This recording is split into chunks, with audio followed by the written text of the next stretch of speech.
kidogo. Ukiangalia yule baba pale ndiye baba yake mzazi na marehemu Karina. Tunamuona kwa pale, unampata vizuri. Baba yake mzazi yuko pale akisubiri mwili wa mtoto wake, na tayari ndugu, jamaa, marafiki wameshasogea kwa ajili ya kupokea mwili wa marehemu Hawa, kwa ajili ya kuendelea na taratibu ambazo zimesemwa na msemaji wa familia.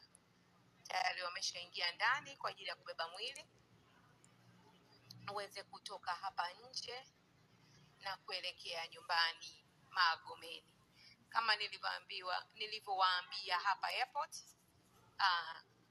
watu ni wengi. Baba yake mzazi, kaka zake marehemu Karina, mama zake wadogo, mtoto wake na marehemu, mzazi mwenzie na marehemu, ndugu, jamaa na marafiki wa karibu na Karina, viongozi kutoka katika tasnia ya sanaa wako hapa kwa ajili ya kushiriki tukio hili la kupokea mwili wa marehemu Karina.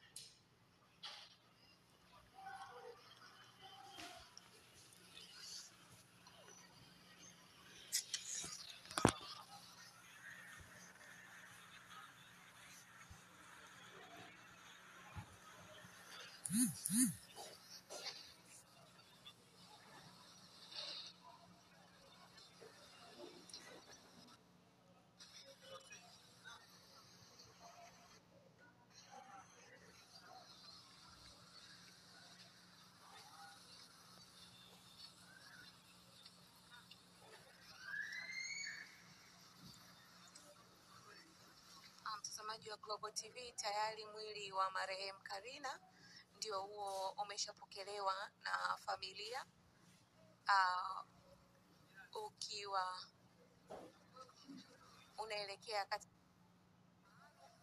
ambalo liko hapa kwa ajili ya kubeba mwili wa marehemu Hawa almaarufu kama Karina.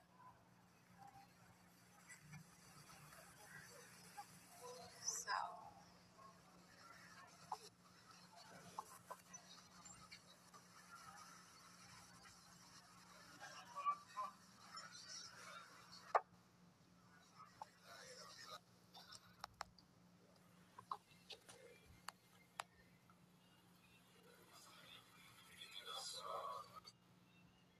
Ambulance ipo hapa kwa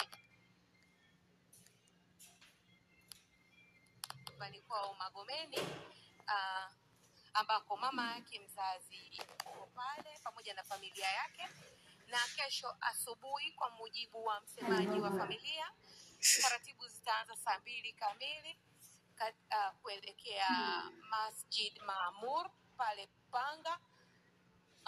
Saa 7 inshallah atazikwa katika makaburi ya Kitutu. Kama mnavyoona hivi vya Mwalimu Julius Kambarage Nyerere vimetawala na huzuni mkubwa sana. Kila aliyekuwa